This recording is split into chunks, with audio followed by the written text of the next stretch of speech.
मुकुरि भवा चित चित समाति द्रव्य व्ययजने संतारहिता जल साक्षी मार्ग प्रकटन परो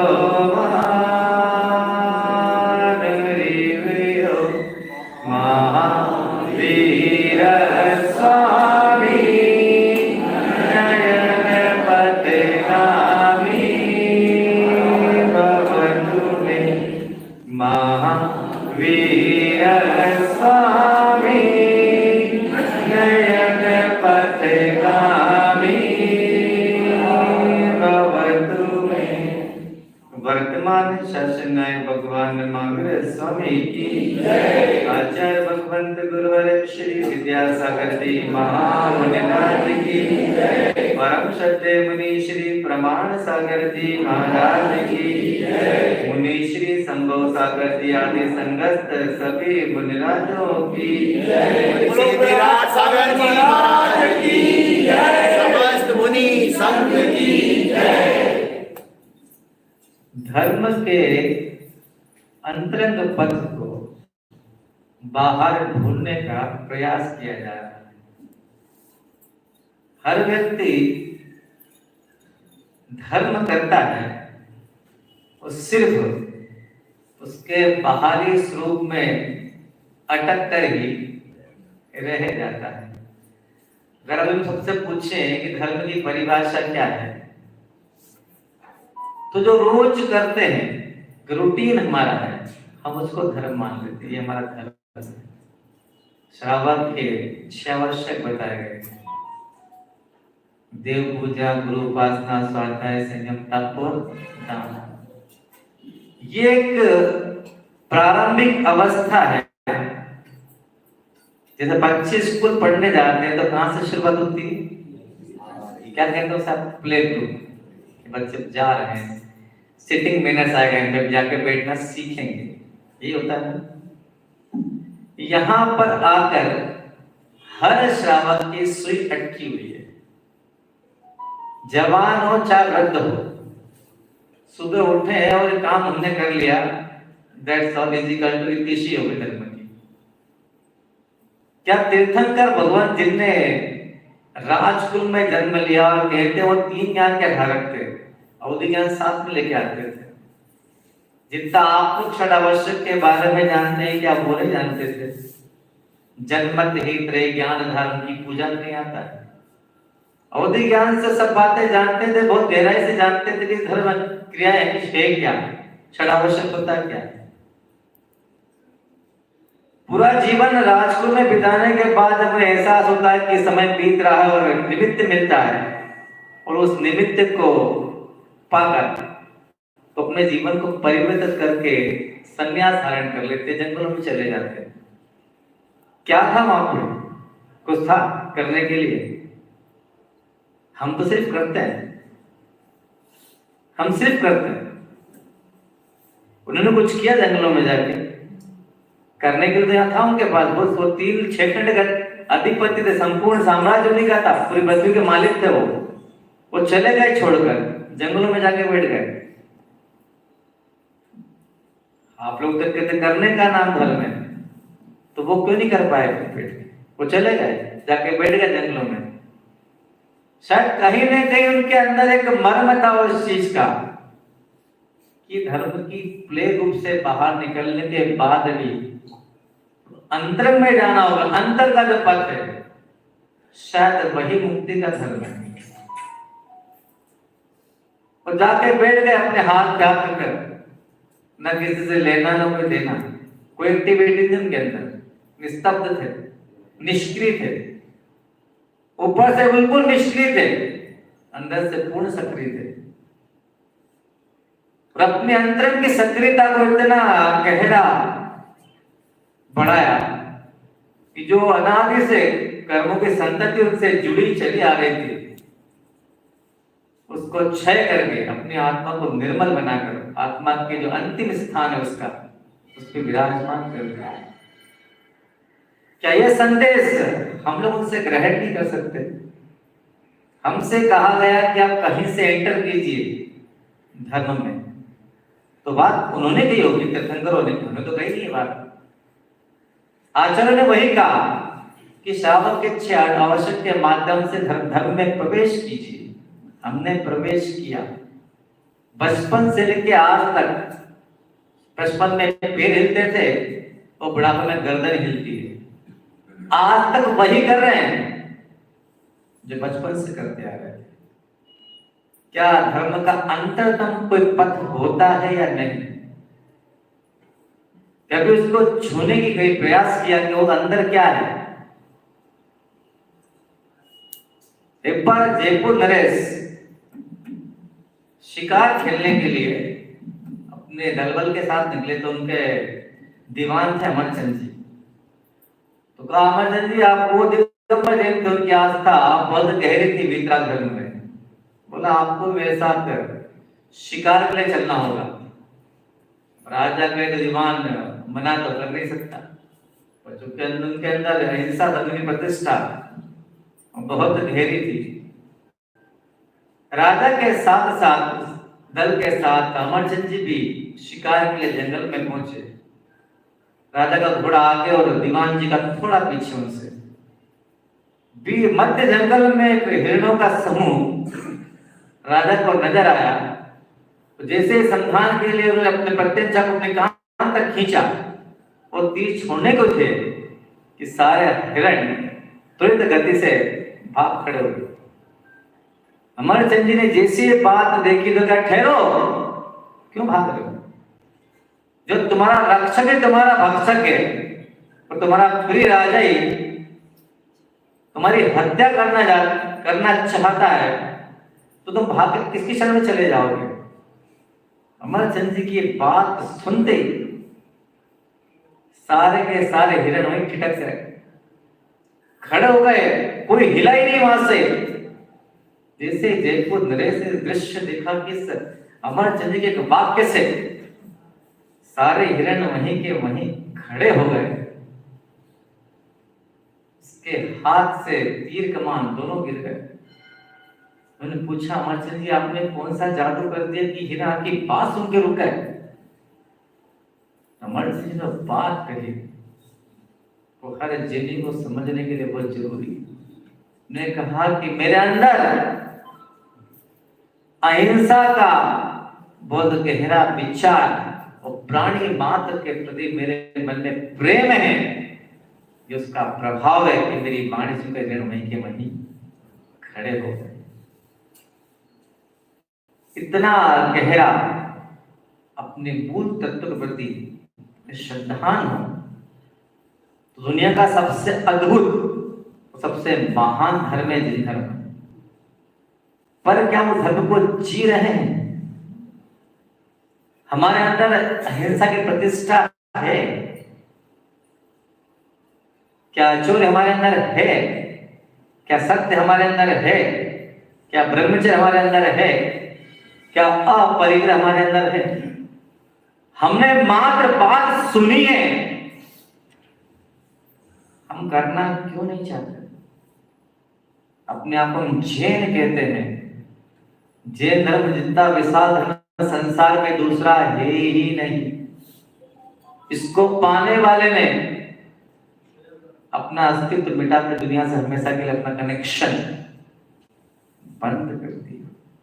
उसका नाम है जिन धर्म।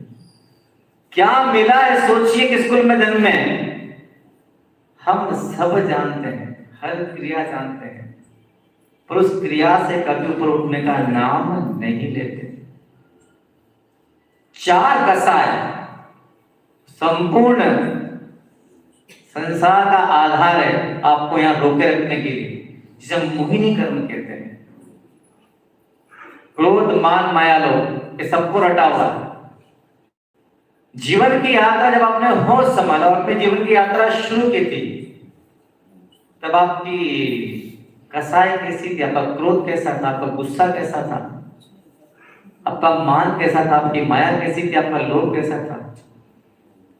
उस होश की यात्रा से आप वृद्धावस्था की यात्रा या मैच्योर तक पहुंच गए। क्या कभी अपनी चारों विकारों को आपने उसकी परीक्षा लेने के लिए कभी चेक किया कि हम कहां तक पहुंचे। जो कसाय आप पहले करते थे, जो मान आपके अंदर पहले था, जो माया आपके अंदर पहले थी, जो लोग पहले था, जो आप होश में नहीं थे, क्या आज उसमें से कुछ घटा है या बढ़ा है? अपने मन से पूछिए। मुझे विश्वास है बड़े होगा। पहले आप सामान्य थे, फिर आप विशेष हुए, फिर प्रतिष्ठित हुए, फिर आप समृद्धिमान हुए। मुझे नहीं लगता कि 4 कसाय में से इतने जीवन के पड़ाव में आगे आते आते कुछ घटा होगा। आप धर्म की बात करते हैं, धर्म करना है हमें। यह अंतरतम पथ है, इसमें बाहर कुछ भी मिलने वाला नहीं है। बाहर तो मात्र उपयोग लगाने के लिए तीर्थंकरों ने, आचार्य ने रास्ता बता दिया, इसमें लगा रहे। उसमें लगे रहने का धर्म नाम धर्म होता, और इसी से कर्म करते तो मुझे लगता किसी के जीवन को दुख कभी होता ही नहीं। क्योंकि हम बहुत शिद्दत से और बड़े दत्त चित्त होकर इन 6 क्रियाओं को करते हैं, जिससे जितना बनता है उतना करता है। फिर भी हमारे जीवन में दुख और तनाव क्यों? क्योंकि हमने धर्म के अंदर जाने का प्रयास किया ही नहीं। जिस तरह अमरचंद जी के कहने पर तो हिरणों का समूह वहीं ठिठक कर खड़ा हो गया। क्या हमारे अंदर जीवन के क्रियाकलाप निभाते निभाते अहिंसा धर्म के प्रति कितनी गहरी भावना पैदा हुई? क्या हमारे अहंकार ने कभी हमसे कहा कि विदा होना चाहता हूं? क्या हमारी माया ने कभी हमसे कहा कि अब नहीं करेंगे? क्या हमारे लोग ने हमसे कह दिया हो कि बहुत संग्रह कर लिया, आप छोड़ दो? जैसे जैसे उम्र में पड़ाव बदलते हैं, हमारी चारों कसाय बलवती होती चली जाती है। मोर मोर और चाहिए, और अधिक। क्या यही धर्म है? इसे धर्म कहते हैं। अटल बिहारी वाजपेयी को एक बार किसी जैन समाज के किसी फंक्शन में बुलाया गया। वो कहाँ गए तो मुझे पता नहीं है। वो जैन धर्म को साथ हमने पढ़ा होगा, तो अच्छी खासी ने स्पीच दी। वो पूरी स्पीच देने के बाद वाक्य कहा जो सबके सुनने लायक और सबके मनन करने के लायक है। तो अटल जी ने कहा कि मैं जैन धर्म से बहुत प्रभावित हूं, मैं जैन धर्म से बहुत प्रभावित हूं, पर जैनियों से नहीं, पर जैनियों से नहीं। हम तो उसी कुल में जन्मे हैं जहां तीर्थंकरों ने न करोड़ों वर्ष पहले तत्व का उपदेश दिया था कि धर्म को कैसे जीना, how to live the religion, कैसे जीना। और एक व्यक्ति हमसे कह रहा है तो देश का राजनेता है, वो जैनी नहीं है, वो धर्म से प्रभावित है, पर जैनियों से नहीं। अगर आप में चंदन की जरा भी शक्ति तो सोचिए गाल पे कितना बड़ा तमाचा मारा उस व्यक्ति ने भरी सभा के सामने। वो कितने जैनियों से मिला होगा? 100, 200, 500 कितने जैनी मिलेंगे उसको?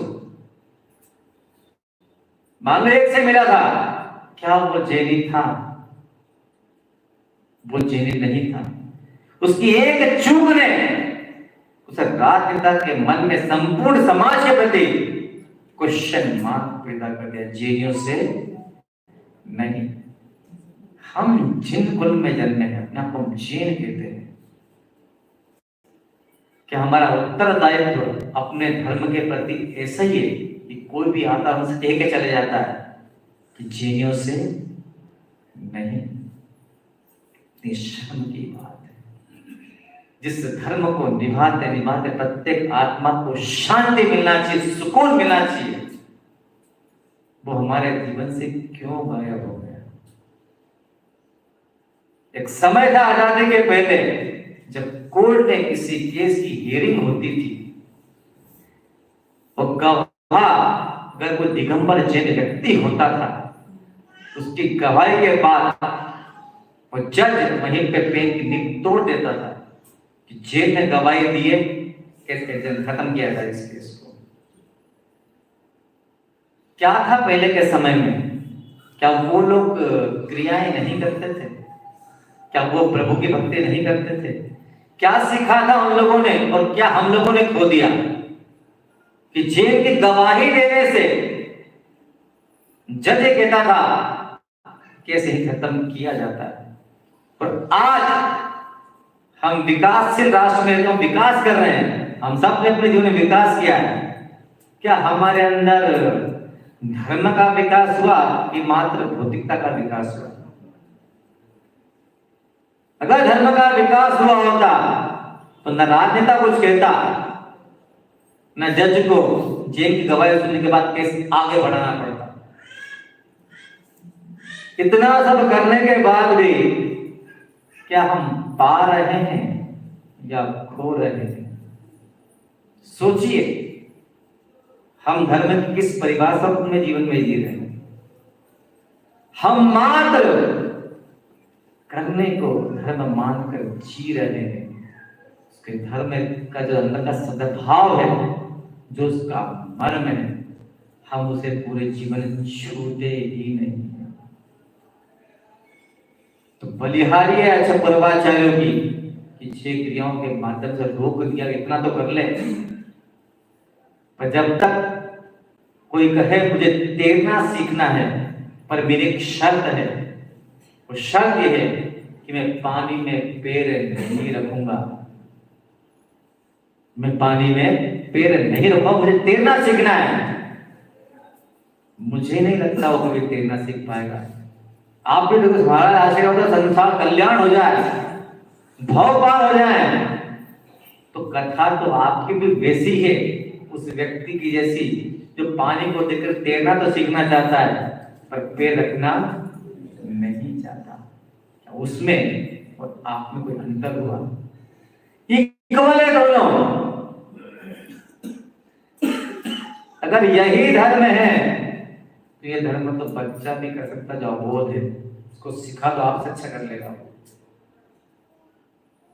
इतने वर्षों तक धर्म करने, क्रियाएं करने के बाद इस क्रिया का जो मर्म है अगर हमारे अंतर्मन को नहीं छूता तो हम उस व्यक्ति के तरह समुद्र के बाहर बैठा हुआ है। ये तीर्थंकरों का बताया गहरा समुद्र है, तो संसार से मुक्त करने वाला, भोपार लगाने वाला है। तो पूरी टेक्नोलॉजी इसकी आपने सुनी और पढ़ी भी, फिर क्यों प्रयास नहीं करते? घाट में धर्म है, घाट में धन है और धर्म भी है, पर खर्चा करते आते ही नहीं है। उस दरिद्र को कौन समझाने वाला है? बोलिए, क्या आप जिन धर्म को नहीं जानते? कहां पहुंच गए आप लोग? जहां भी जाते हैं हम लोग, हर समाज में, हर व्यक्ति में आपस में वैमनस्य है, द्वेष है, कटुता है। क्या यही दुनिया को हम देख के जाने वाले हैं? भविष्य में वो अंतरिक्ष में बैठे तो पुण्य आत्मा देख के आंसू बहाती होंगी कि जिस प्यारे दिन धर्म को हम जन्म दे के आए थे, इस पंचम काल के जीवन धर्म की हालत क्या करती है? अब तो ऐसा लगता है कि इंसान को घर में सुकून मिलता है, तो समाज में आके, संस्थाओं में आके उसका सुकून चला जाता है। हमसे कहा गया ना, क्रोध को कम करो। कसाय का साम्राज्य क्यों है? वाय पूछिए, अपने आप से पूछिए, आप भी जिम्मेदार हैं। जो सीट पे बैठे हैं, जो समाज के प्रमुख के, वही जिम्मेदार नहीं है, आप भी जिम्मेदार हैं। आपने क्या दिया अपने समाज को धिक्कारने के अलावा? नहीं करेंगे तो फिर कौन करेगा इस काम को? फिर लोग आएंगे और कहेंगे जेनियों से नहीं, हम सुनते चले जाएंगे। अरे आपके हाथ में हीरा है, आप दरिद्र नहीं, आप बहुत बड़े संपन्न व्यक्ति हैं, पर हीरे का मोल ही अगर नहीं पहचानोगे तो उम्र का प्रवाह तो निरंतर गतिशील है। एक दिन इस प्रवाह को ठहर जाना है, उस देह को छोड़कर वही आत्मा कर्मों से बंदी किसी और कॉस्ट्यूम में ट्रांसफर हो जाए। फिर वो दिन मिलेगा या नहीं मिलेगा कोई नहीं जानता। 84 लाख योनियों में आप मनुष्य योनि में जन्मे, कितनी 84 lakhs कितनी है, उसमें से एक, कितने सौभाग्यशाली आप, एक, उसमें कौन सा कुल मिला? जिन कुल मिला, न जाने कितने कुल हैं। सोचिए आपने कितना मोटा पुण्य किया, कितना भारी पुण्य करके आए आप।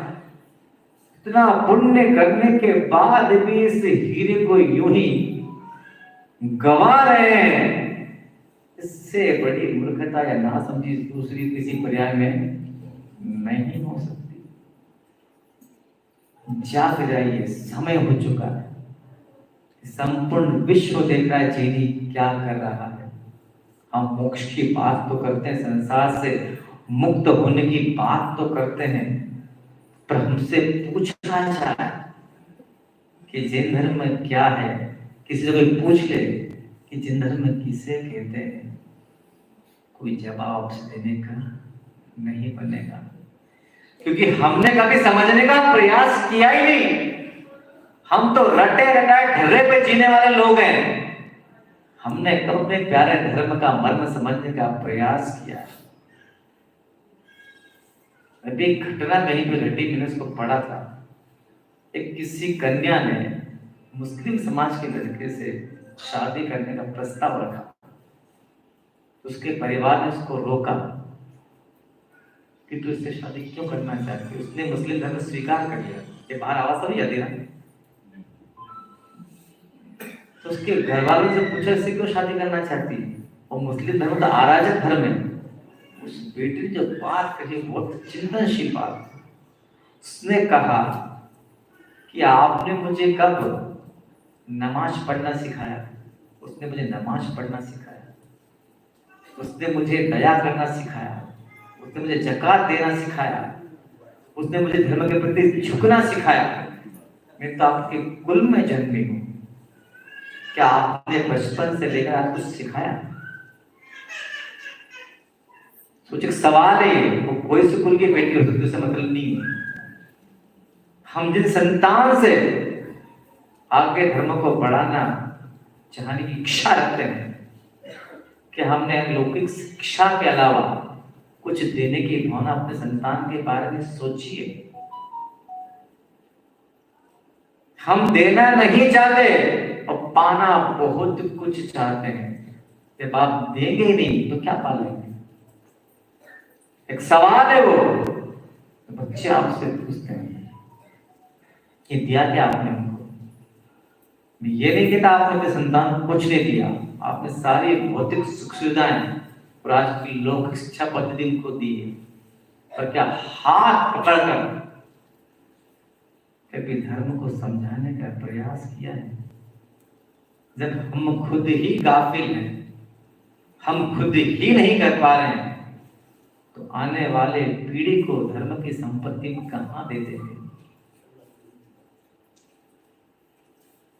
आगे क्या होगा? दुनिया का अद्भुत धर्म अद्भुत तरीके से दुनिया से विदा होने की कगार पे पहुंच जाएगा। हर जैनी का यह व्यक्तिगत दायित्व है कि हमारे तीर्थंकर प्रभु आचार्य जो हमें आंतरिक धर्म सिखा कर गए थे कि अपने मन को परिशुद्ध करना, अपने मन को पवित्र बनाना, हम कम से कम इतना तो करें कि हमारी मोहिनी कर्म जो हमें संसार में बांध के रखता है, मैंने कहा गृहस्थी में लेके उसका पूर्ण निर्मूलन है, उसका नाश होना धर्म में संभव नहीं है। पर क्या हमारी क्रियाकलाप हमारे अंदर ऐसे हो उनकी मंदता को हम स्वीकार नहीं कर सकते, उसको पाने के लिए हम प्रयास नहीं कर सकते। हम जैसे थे क्या वैसे ही जीवन भर बने रहे तो क्या पाया हमने इतना समय प्रभु के चरणों में बैठकर? कुछ पाया? प्रयास कीजिए कि बाहर जो घट रहा है वो घटता रहे, पर मेरे अंदर कुछ ऐसा घटे ताकि मुझे अपने जीवन में परिवर्तन महसूस हो। किसी एक नगर सेठ ने, घटना आजादी के पहले की है, उससे कहा, वहां के कलेक्टर ने, मतलब देश गुलाम था, वो कलेक्टर अंग्रेज था, उसने कहा कि सेठ जी आपका हाथी मुझे चाहिए, मुझे शिकार करने जाना है, उसके लिए आपके हाथी की आवश्यकता है। तो सेठ को लाला जी कहते हैं मुझे जमान में, तो लाला जी ने मना कर दिया, मैं अपना हाथी दूंगा, मैं पक्का जिनधर्मी हूं, मैं हिंसा करता ही नहीं हूं, तो हिंसा करने के लिए अपना हाथी क्यों दे दूंगा मैं? तो कलेक्टर ने कहा, अंग्रेज कलेक्टर ने, इसका परिणाम जानते हैं आप? आपकी सारी जमींदारी छिन जाएगी। उसने कहा मैं जानता हूं, आप कोई भी अपराध मुझे फंसा के प्रमाणित कर देंगे, वो जमींदारी में छीन लेंगे, उससे मुझे कोई फर्क नहीं पड़ता, पर मैं जैन कुल में जन्मा हूं, अहिंसा मेरा धर्म है, मैं उसमें निमित्त बनना नहीं चाहता। दिले शब्दों में उसको मना कर दिया कलेक्टर को। वो कलेक्टर इतना प्रभावित हुआ, उसने लाला जी की पीठ थपथपाई कि मैंने जीनियों के बारे में सुना तो था कि जैनी अपने धर्म में बहुत कट्टर होता है, और आपके दर्शन करने से और आपकी बात सुनने से मेरे मन में जैन धर्म के प्रति सम्मान और गहरा हो गया। बात बीते समय की है, आज का समय आपसे पूछ रहा है कि आप क्या देने वाले जैन धर्म को? दीजिए, क्या देने वाले? आपके अंदर गहरी संपत्ति है जो आप दे सकते हैं जिन धर्म को। हर व्यक्ति ये कहे कि ये जैनी व्यक्ति है, जैनी के संस्कार है। जगाए अपने मन को, अपनी आत्मा को अंदर से झकझोरिए कि मैं अपने स्वभाव को, अपने मन को कितना अधिक पवित्र कर सकूं ताकि मैं जैनी कहला सकूं। अंदर खोजिए कि क्या आपके अंदर विकार बैठे हैं जिनको आप कम करके या मंद करके पूरे चले जाए तो बहुत खुशी की बात है, नहीं तो उनकी मंदता ही हमारे जीवन में आ जाए तो चार कसाय है। वो जो भी विकारी भाव हमारे अंदर बैठे हैं उनकी मंदता तक अपने जीवन में अगर हम पहुंच जाएं तो हम अपने जीवन में जिन धर्म को प्रतिष्ठित कर लेंगे, दुनिया कहे या ना कहे, हम कहें कि मैं थोड़ा जीवित तो आज से बन ही रहा हूं। और जीवन के अंतिम पड़ाव पर आते आते कुछ अंशों में सही हम जैनी हो जाए, तभी हमारा जैन कुल में जन्म लेना सार्थक होगा। आप सबके लिए यही शुभकामना पाता हूं कि अंदर जो जो आपके विकारी भाव बैठे हैं अपनी भावनाओं के माध्यम से उन पर हम नियंत्रण करके, जो हमें प्रभु ने कहा, तीर्थंकर प्रभु ने कहा कि तू जैनी हो जा, आंतरिक प्रयास करें ताकि बाहर का धर्म हमें शिक्षित करके अंदर में और स्थापित हो जाए और अंदर से पक्के जैनी हो जाए। इन्हीं शुभ भावनाओं के साथ बोलिए, आचार्य भगवंत गुरुवर श्री विद्यासागर जी महामुनिराज की, परम सच्चे मुनि श्री प्रमाण सागर जी महाराज की जय। मुनि संत की जय।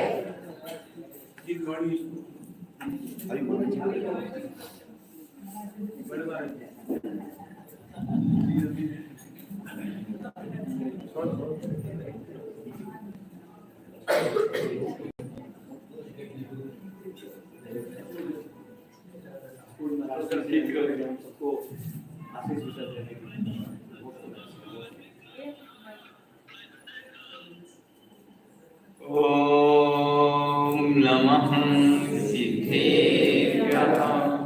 ओम नमः सिद्धेभ्यः।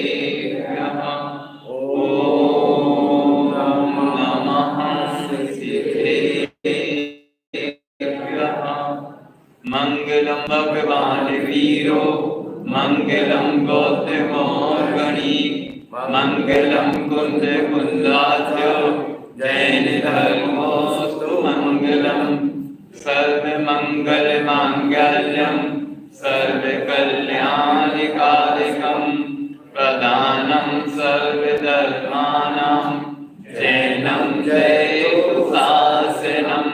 जय बोलो चिंतामणि पार्श्वनाथ भगवान की जय। जय बोलो वर्तमान शासन नायक महावीर स्वामी की जय। आचार्य गुरु एक बार विद्यासागर नाम मुनिराज की जय। 3 कम 9 करोड़ मुनिराजों की जय। संभव सागर जी महाराज की समस्त मुनि संघ की जय। धर्म का स्वरूप क्या है, हम क्या करते हैं और क्या करना चाहिए, इसी बारे में अभी आप सुन रहे थे। तो एक दृष्टांत के माध्यम से हम इसी बात को और आगे बढ़ाएंगे। वैसे 1100 क्वार्टर हम लोग जब गुरु जी के साथ हबीबगंज चातुर्मास में थे, बहुत पास का मंदिर था और 1100 क्वार्टर वाले तो बिल्कुल पड़ोसी के जैसे आते ही रहते थे, ऐसा बहुत देखा। पर उस प्रवास के दौरान यहाँ आना नहीं हो पाया, तो अब अलग से चल के सीधे चौक मंदिर से 1100 क्वार्टर मंदिर आए हैं।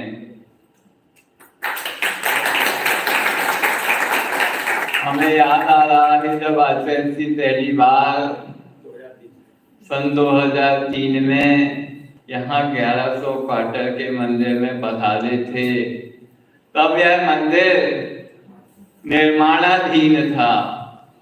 पहली मंजिल का मंदिर का तो निर्माण हो गया था, वेदी वगैरह थी, पर भगवान उसमें विराजे नहीं थे। दूसरी मंजिल और ऊपर का कार्य प्रगति पे था। पर अभी जब कल आना हुआ यहाँ मंदिरों के भगवानों के दर्शन किए तो बहुत अति विशुद्धि बढ़ी, बहुत आनंद महसूस हुआ। यहाँ पर पूरा सर्विस क्लास ही रहता है, उच्च अधिकारी वर्ग। अरेरा कॉलोनी उसी के लिए प्रसिद्ध है। सभी बुद्धिजीवी वर्ग यहीं रहते हैं और क्षेत्र में भी जैन धर्म की पताका और भी पत्थर का विशाल मंदिर आप लोगों ने निर्मापित किया। बहुत ही धन्यवाद आप लोगों को, बहुत ही अच्छा कार्य आप लोगों ने किया है। और महामंत्री कोषाध्यक्ष बने तो पंचकर्मा के दौरान हाँ, आप लोग बहुत यहाँ मुनिषी वीर सागर जी, विशाल सागर जी और सबल सागर जी के सानिध्य में 2015 में पंचकल्याणक प्रतिष्ठा हुई इस मंदिर की। और आचार्य जी का आशीर्वाद तो आप लोगों को समय समय पर मिलता ही रहा। उस समय जब 2003 में आए थे तभी आचार्य जी ने बहुत से मार्गदर्शन दिए थे मंदिर संबंधी, हमें वह सब स्मरण है। तो बात चल रही थी धर्म की, तो धर्म की शुरुआत कैसे होती है हम वह उदाहरण के माध्यम से बताते हैं। जैसे आपके यहाँ इस 1100 क्वार्टर में महाराज जी आए, उस नगर में भी मुनिराजों का आगमन होता है और जैसे सावक लालायत होता है कि हमारे नगर में महाराज आ जाए, होता आनंदित होता। अब उसकी और इच्छा बढ़ती है। अब वह कहता है महाराज आप हमारे नगर में हमारे मंदिर में तो पधार गए, और हमारे घर में और आपके चरण पड़ जाएं। इच्छा होती है। और ये धार्मिक इच्छाएं तो अच्छी इच्छाएं हैं, सांसारिक इच्छाएं नहीं हैं। यह तो आपके कल्याण का प्रशस्त करने वाली इच्छाएं हैं। और आपने इच्छा की आपके नगर में आ गए, मंदिर में आ गए, आपने इच्छा की आपके घर में भी पहुंच जाएंगे, नहीं पहुंचे तो भी नहीं, आपकी उन इच्छाओं से आपकी कर्म की निर्जरा तो प्रारंभ हो ही गई। भावना तो अपने भाई कि हम भी विराज को के अंजलि में कुछ आहार दान दे पाए। तो भाई भी कहा दिया है दानम पूजा शील उपवासो साव्यानम चौर्यो धर्मो। इस प्रकार 4 प्रकार का धर्म है। तो आपने भावना तो की है, आपने भाव तो किए हैं। तो इस प्रकार वहां भी उस नगर में जब मुनि संघ का पदार्पण हुआ तो उन्होंने भी ऐसी ही भावना की थी कि हमारे नगर में मुनिराज तो पधार गए और हमारी कुटिया और पवित्र हो जाए। उस घर में जितने सदस्य थे, एक पिता, माता, एक बेटा और उसकी बहू, 4 सदस्य थे।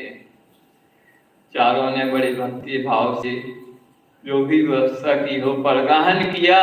उसमें उस घर में जो उस घर की सबसे नई सदस्य थी बहू, वो बहुत चतुर थी, कुशल थी। तो बड़े अच्छे से उसके, क्योंकि आज उसी के मार्गदर्शन में पूरी आहार क्रिया संपन्न हुई और परगाहन हुआ।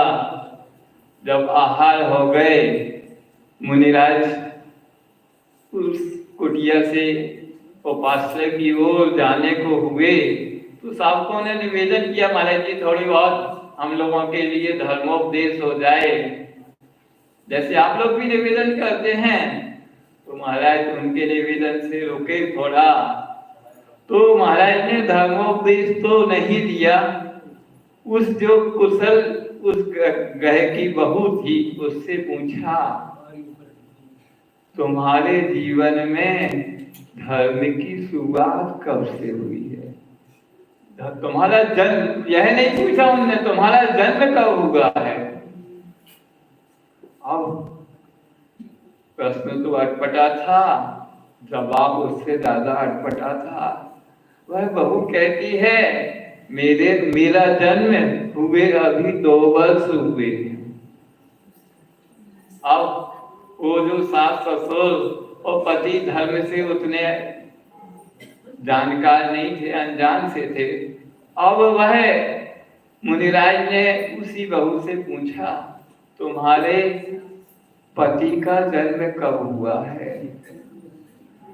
तो वह बहू बोलती है, अभी अभी 2 मास हुए हैं उनके जन्म। अब और उस उत्तर से सब और उसमें आ गए। अब मुनिराज ने पूछा, तुम्हारे ससुर जी का जन्म कब हुआ है? तो वह बहू बोलती है, उनका जन्म हुए तो अभी 2 दिन ही हुए हैं। अब सब और सबकी बुद्धियां तन गई, क्या बोले जा रही है। अरे अब मुनिराज के सामने कुछ बोल भी नहीं सकते, अपने क्रोध को शांत रखे।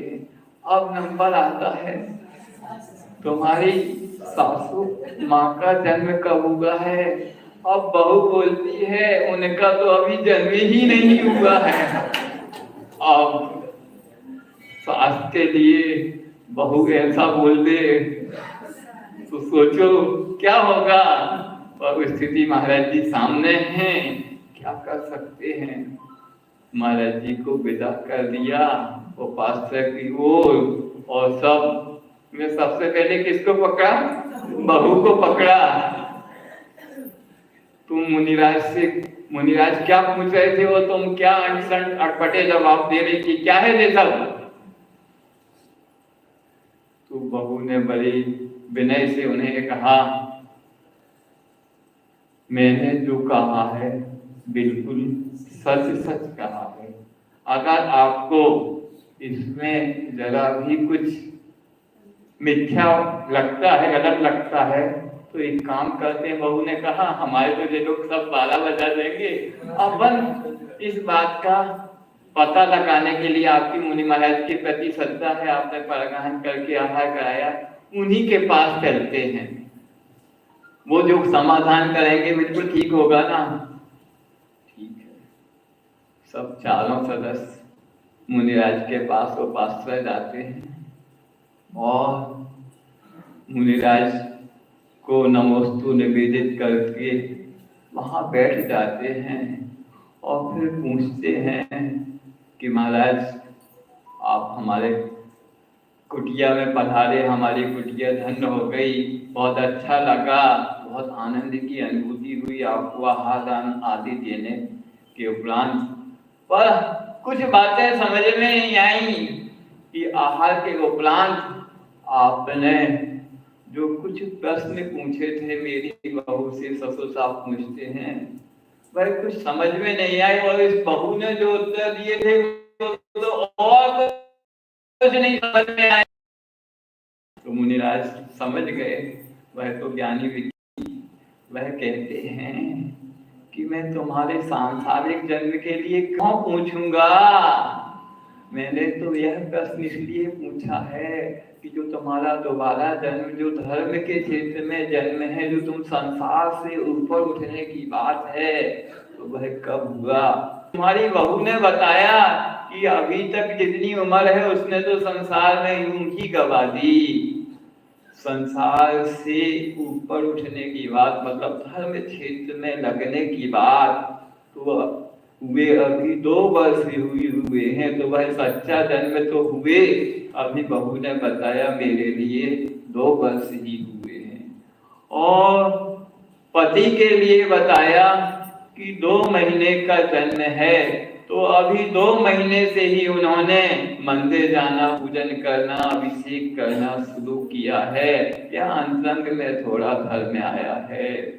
और रही बात आपके लिए, उसने बताया कि 2 दिन ही हुए हैं, तो अभी बिल्कुल आप भले उम्र में कितने भी वृद्ध हो गए होंगे, अभी जब कल परसों मुनि संघ का आपके नगर में आना होगा तो आपके अंदर में अंतरंग में धर्म के अंकुर प्रस्फुटित हुए हैं, तो आपके लिए का जन्म तो 2 ही दिन हुए हैं।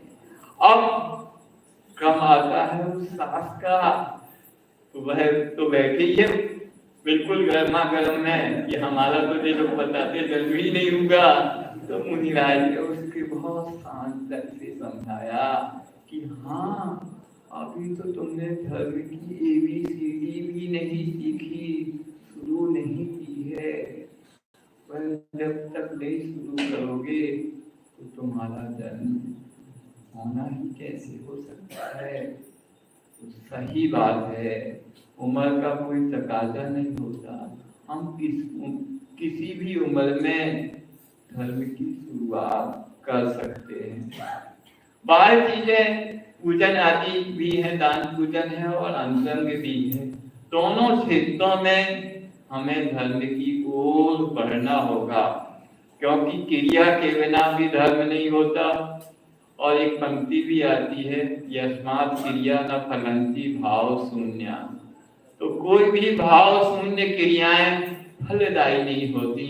तो हमें दान भी देना है, पूजन भी करनी है, उपवास भी रखना है, शील व्रतों का भी पालन करना है, तभी धर्म होगा। तो धर्म की शुरुआत कैसे होती है और क्या होता है, जैसे आपके ना 1100 क्वार्टर में मुनिराज आए, वैसे ही एक जगह मुनिराज का चतुर्मास चल रहा था। चतुर्मास उपरांत उनका दूसरी जगह के लिए विहार होता है, और दूसरी जगह के लिए जैसे हम चौक से यहाँ 1100 क्वार्टर आ गए, वैसे ही वो विहार करके आगे बढ़ रहे हैं। इतने में उस नगर के सभी श्रेष्ठी जन, भक्तजन महाराज के पास आ गए, महाराज अभी हमारा मन नहीं भरा, आप चलिए, वापस चलिए। बात सागर की थी। मोराजी में चतुर्मास हुआ था और बिहार आगे एक सिमरिया गांव की ओर हो रहा था। तो महाराज जी मोहला जी से सिर्फ 2-3 किलोमीटर आगे बढ़े थे। सब सावक भक्तगण आ गए, बिल्कुल पैर छू लिए, पकड़ लिए, ये कर लिए। भक्त तो रहता है वह अपने पूरे प्रयास करता नहीं, महाराज जी हम तप्त नहीं हुए, हमें आपके धर्म लाभ लेना है, धर्मामृत का पान करना है, अभी हम बहुत प्यासे हैं। महाराज ने उन लोगों की सब बातें सुनी और उन्हें आगे 20 किलोमीटर दूर सिमरिया गांव की ओर जाना था। सागर के पास ही एक सिमरिया गांव है। अब वो बोलते हैं, बर्डी जी का एक प्रसंग है, वह बोलते हैं बर्डी जी कि सागर दूर सिमरिया नीरी, सागर अब दूर हो गया है और सिमरिया पास आ गई है, क्योंकि सागर भले 2 किलोमीटर पीछे है, उसकी ओर हमारी पीठ हो गई है, उस सिमरिया की ओर हमारा मुख है। वैसे ही धर्म की शुरुआत आपके जीवन में कैसे हो, संसार की ओर आपकी पीठ हो जाए। मैं ये नहीं कह रहा हूं आप तुरंत कोई संत साधु बन जाएं, पर संसार की ओर आपकी पीठ हो जाए और हम लोगों की ओर, देवशास्त्र गुरु की ओर आपका मुख हो जाए। आप भले वहीं रहे आए, कोई वो नहीं है, बहुत कुछ उतने ही में हो सकता है। और बात चली थी कसायों की, क्रोध मान माया लोक रूपी चौकड़ी हमें अनादिकाल से घेरे हुए है। कल भी चौक में इसी पर चर्चा चल रही थी, कसायों पर कैसे नियंत्रण किया जाता है, क्योंकि स्वाध्याय के दौरान 12 अनुपेक्षा ग्रंथ आचार्य कुंज कुंज का जो चल रहा था वहां, उसमें यह बात आई थी कि हम संबल करें तो कैसे कसायों को रोककर ही कर्मों के आने के द्वार को रोका जा सकता है। तो कसायों को कैसे रोकें, तो वहां आचार्य गुरुवर ने एक ग्रंथ लिखा है, मौलिक कृति है उनकी, चेतन चंद्रोदय। 100 से ज्यादा उसमें संस्कृत के छंदों के माध्यम से उन्होंने जैन सिद्धांत की कई गुत्थियां सुलझाई हैं अपने चिंतन के माध्यम से। तो वह कसायों के बारे में कहते हैं, एक करोति क्रिया होती है, एक भवति क्रिया होती है, एक अस्थि क्रिया होती है। संस्कृत की 3 क्रिया है। करोति मतलब करने की जो इच्छा है वह करोति क्रिया है। इंग्लिश में ऐसा समझ लें तो एक डूइंग होता है, एक बीइंग होता है, एक एग्जिस्टेंस होता है। अंग्रेजी आप लोग ज्यादा समझते, संस्कृत समझ में नहीं आएगी। तो जो जब हम क्रोध कर रहे हैं तो कौन सी क्रिया चल रही? करोति क्रिया चल रही है, क्रोध डूइंग में है। अब हम क्रोध कर नहीं रहे हैं, क्रोध अपने आप हो, क्योंकि हम संसार में हैं तो 4 कसायों में से कोई ना कोई एक कसाय का उदय तो होगा, या तो क्रोध का होगा, या मान का होगा, या माया का होगा, या लोभ का होगा। अब कोई ना कोई का उदय है, उदय होना अलग बात है, करना अलग बात है। आप अभी भी यहाँ बैठे ना, सब श्रद्धालु जन, धार्मिक जन, सभी कोई ना कोई कसाय उनके उदय में आ रही है, पर कर कोई भी नहीं रहा ना, डूइंग में नहीं है ना। अभी हम सब बीइंग में हैं। बस इतने ही पुरुषार्थ करना है आपको, घर में भी, अपने व्यवसाय क्षेत्र में भी, सब जगह हमें डूइंग से बीइंग में आना है। करोति से भौति में आ गए ना आप, तो बहुत बड़ा पुरुषार्थ आपने कर लिया। अस्थि तक तो आप नहीं आ सकते, एग्जिस्टेंस, वो तो मुनिराज भी जब श्रेणी में आरोहण होंगे तब वहां पहुंचेंगे। अभी सिर्फ आपको करोति क्रिया से, कसायों की करोति क्रिया से भौति क्रिया में आना है। उसके लिए एक बहुत अच्छा एग्जाम्पल आचार्य ने दिया है, वह और हम उसके माध्यम से और आगे बढ़ाते हैं। जैसे लाल रंग है ना, क्रोध का ही प्रतीक है ना। लाल रंग देख के बैल वगैरह बिल्कुल भड़क जाते हैं, आप तो समझते हैं, आप लोग भी भड़क जाते हो, जो आप जाने। तो अब एक लाल स्याही का आप पेन ले लीजिए, नहीं समझे, लाल स्याही का आपने पेन ले लिया, थोड़ा प्रायोग है, उससे एक पंक्ति लिखिए आप, लिख दी, बिल्कुल डार्क लाल स्याही का पेन है, एक पंक्ति उससे लिख दी। अब उस लाल स्याही के जो पेन है, निब वाला पेन है, पहले निब वाले पेन चलते थे, उसमें उस निब पेन को आप पानी की कटोरी में डोलिए, अब उससे लिखिए, पंक्ति तो फिर भी लिख जाएगी पर थोड़ी हल्की होगी ना, उससे हल्कापन आएगा ना, बस उतनी ही करना। जो पहले लाल स्याही वाला था ना, वो ज्यादा क्रोध का प्रदर्शन कर रहा था, अब भी लिखा गया और इसमें कसाई थोड़ी और कम हो गई, लिखा तो गया, मतलब पहला वाला यदि अनंतानुबंधी क्रोध का था तो दूसरा वाला प्रत्याख्यान क्रोध का। आप पानी की कटोरी में एक बार और डुबोइए उसी निब को, फिर लिखिए, अभी भी लिख जाएगा पर अब पहले से और हल्का है। ये हो गया प्रत्याख्यान क्रोध का। अब एक बार और डुबोइए, अब पुनः लिखिए, अब पुनः लिख जाएगा पर है ये बिल्कुल सिलेक्टिव, बहुत गौर करने से पढ़ा जा रहा है। यह है संजलन क्रोध का जो सिर्फ मुनिराजों के होती है। तो ऐसे आपको कसायों को नियंत्रित कर सकते। अब जो मैंने जो कटोरी आपने रखी ना, वो तो जल की रखी, अब वो कटोरी में क्षमा रूपी जल आपको रखना है। कौन सा? क्षमा रूपी जल आप रखेंगे, उसमें अपनी स्याही को या अपने मानस को डुबाएंगे तो आप क्रोध पर क्षमा रूपी जल से नियंत्रित कर पाएंगे, मान को माधव रूपी जल से नियंत्रित कर पाएंगे, माया को आर्जव रूपी जल से नियंत्रित कर पाएंगे और अपने लोभ को शौच रूपी जल से, धर्म से नियंत्रित कर पाएंगे। तो ऐसा अगर आप प्रयास करते हैं अपने जीवन में तो धर्म की सच्ची शुरुआत आपके जीवन में आ सकती है, वो भी मंदिर में बस नहीं, क्योंकि मंदिर में तो हम बहुत कई बार धर्मात्मा हो जाते हैं और जैसे ही मंदिर से बाहर निकलते हैं, अपने घर पहुंचते हैं, मान लो होता मंदिर से जाते जैसे ही घर, सबसे पहले क्या होता, बहुत तेज भूख लगती ना, और थाली में थोड़ा गड़बड़ हो गया, 19-20 हो गया, तो मंदिर हम गए थे, भगवान की पूजन करके आए थे, हमें शांत रहना, एक शांत मूर्ति के दर्शन करके आए थे, सब भूल जाएंगे। क्या हो जाएंगे? शांति प्रसाद से हम ज्वाला प्रसाद में बदल जाएंगे।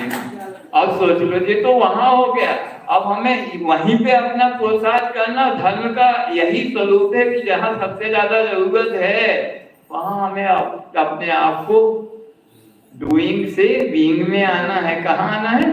वहीं पे डूइंग से बीइंग पे आता है। तो यह हमारा प्रोत्साहन है। वहां तो ठीक है, और आप मंदिर में देख लीजिए, हम जहाँ रोज खड़े होते हैं और रोज हमारी थाली सब पुजारी सब लगा देता है, बिल्कुल सब प्रस्तुत है, अप टू डेट है, हमारी तो जगह बिल्कुल फिक्स है। हम तो मंदिर के अध्यक्ष वहां कौन आ सकता, पर क्या हो गया कोई नया व्यक्ति आया, उसको क्या मालूम कौन है कौन कहाँ अध्यक्ष। उसने देखा रोज पूजन करते थे हम, और आज तो नगर के बाहर हैं, 1100 क्वार्टर में बहुत अच्छा मंदिर बना है, चलो यहीं जाके पूजन कर लेते हैं। पूजन का नियम है, ऑफिस या काम तो 12 के बाद होगा। आ गया भाई सुबह सुबह जल्दी, जब लगी मिल गई, उसने पूजन शुरू कर दिया, अभिषेक किया। हम आए, अरे हमारा माथा आए तो भगवान की भक्ति करने, पूजन करने, हमारा माथा वैसे ही गर्म हो गया, हमें पूजन ध्यान नहीं रही। तो इस प्रकार हमें अपने आप को नियंत्रित करना है। नहीं, वो क्या हो गया, कोई भी अतिथि देवो भवो, चाहे घर में हो यहाँ भी, हाँ आप पहले करिए, आप बिल्कुल नए हैं, अच्छा किया, हम तो कर ही लेंगे। इस प्रकार हमें अपने कसायों पर नियंत्रित करने का पुरुषार्थ प्रारंभ करना होगा, जब भी हमारे जीवन में धार्मिक का काखा का अंतरंग में प्रवेश कर पाएगा। नहीं तो हम इस द्रव्य थाली से द्रव्य इस थाली में कब से चढ़ा रहे हैं, बहुत समय हो गया चढ़ाते चढ़ाते। थोड़ा अंतरंग में भी, भावों में भी परिवर्तन हो, उस द्रव्य की क्रिया का सार्थकता आएगी। अभी तो कल 1100 क्वार्टर आना हुआ है, अब देखो आप लोगों की भक्ति, श्रद्धा, आस्था कितना रोक पाती है मुनि संघ को। समय तो हो रहा है। जय बोलो आचार्य हुए विद्यासागर महामुनिराज की।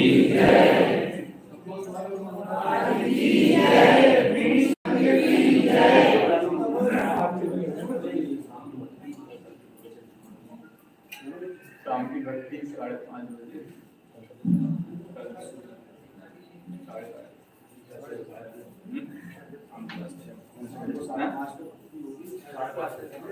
शाम 5:30 बजे से गुरु भक्ति होगी।